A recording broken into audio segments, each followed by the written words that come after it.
یہ غلام جو میرے عشق سے اپنے سینے کو آباد کر کے آیا ہے، پھر یہ میری شریعت پر عمل کرتا تھا، میرے دیے ہوئے قرآن کی لاج رکھتا تھا، میرے دی ہوئی سیرت کو اپناتا تھا، پھر مصطفیٰ کے دیے ہوئے سے عمل کرتا تھا، تو اس کی وفاداری اللہ کے حضور بھی پسند ہے، مصطفیٰ کے حضور بھی پسند ہے۔ دوستو، جو اللہ کا وفادار ہے وہ اس کو اپنائے جو اللہ نے سکھایا،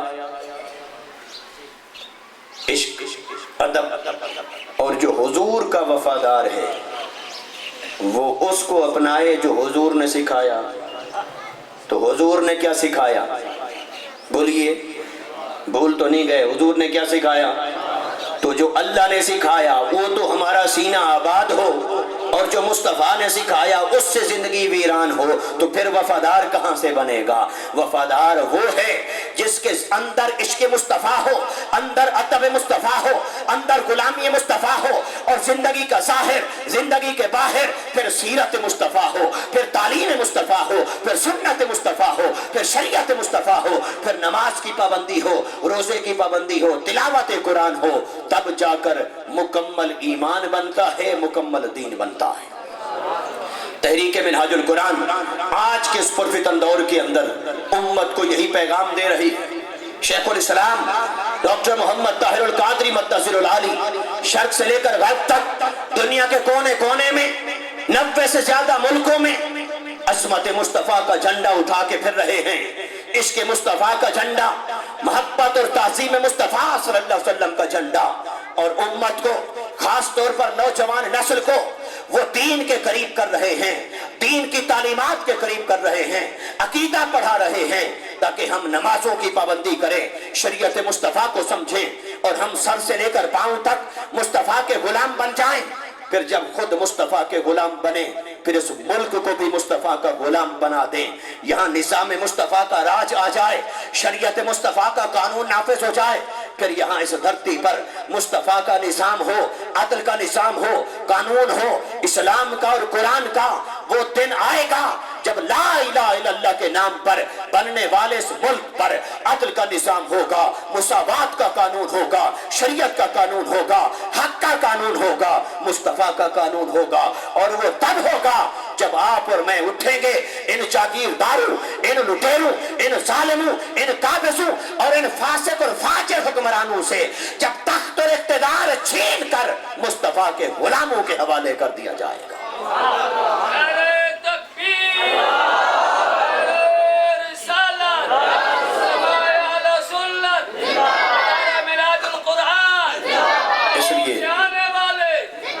اس لیے دوستو، آؤ شیخ الاسلام اس مرد کلندر کے پیغام کو سمجھیں۔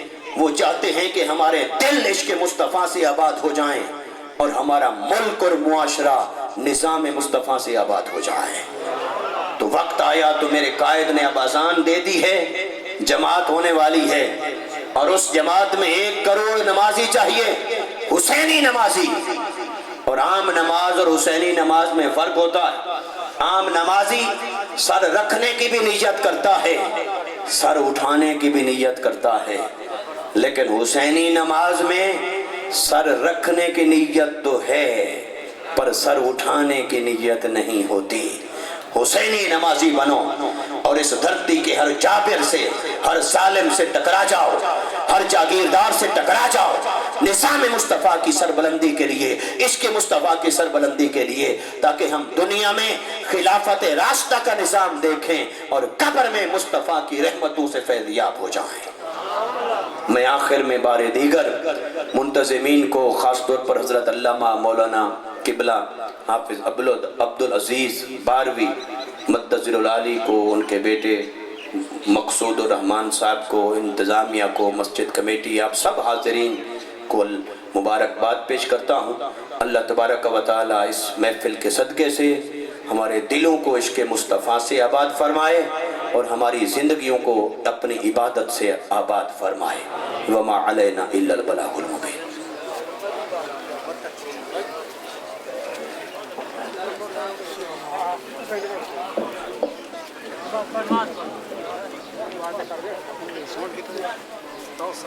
مصطفیٰ جان رحمت پیدا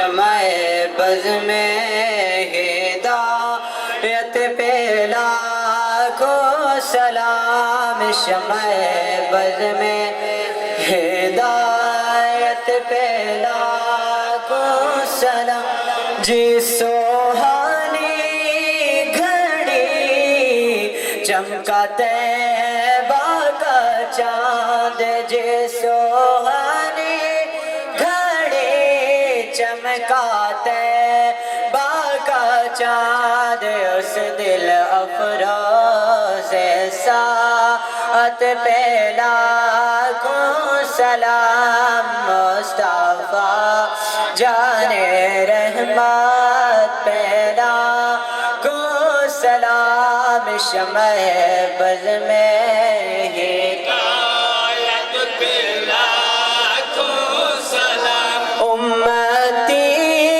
امتی لب پہ جاری رہا امتی امتی لب پہ جاری رہا امتی تیری قسمت پہ لاکھوں سلام مصطفیٰ جان رحمت پہ لاکھوں سلام شمع بز میں ہدایت پہ لاکھوں سلام مجھ سے خدمت کے خود سیکھا ہے ہر رضا مجھ سے خدمت کے خود سیکھا ہے ہر رضا مصطفیٰ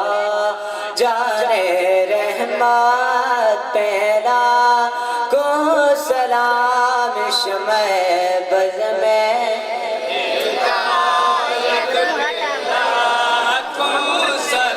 السلام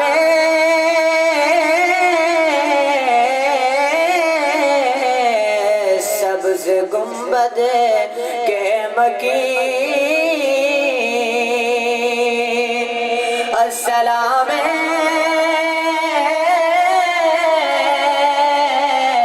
رحمت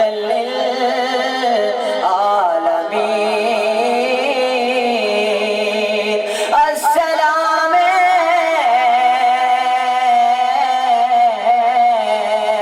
گلشن وحدت کے پھول یہ سلام آج جانا ہو قبول دست بستہ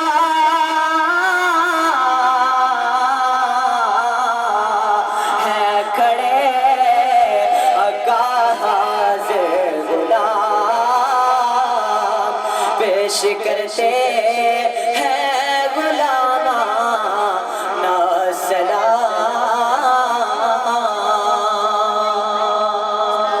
Yunus apa ini?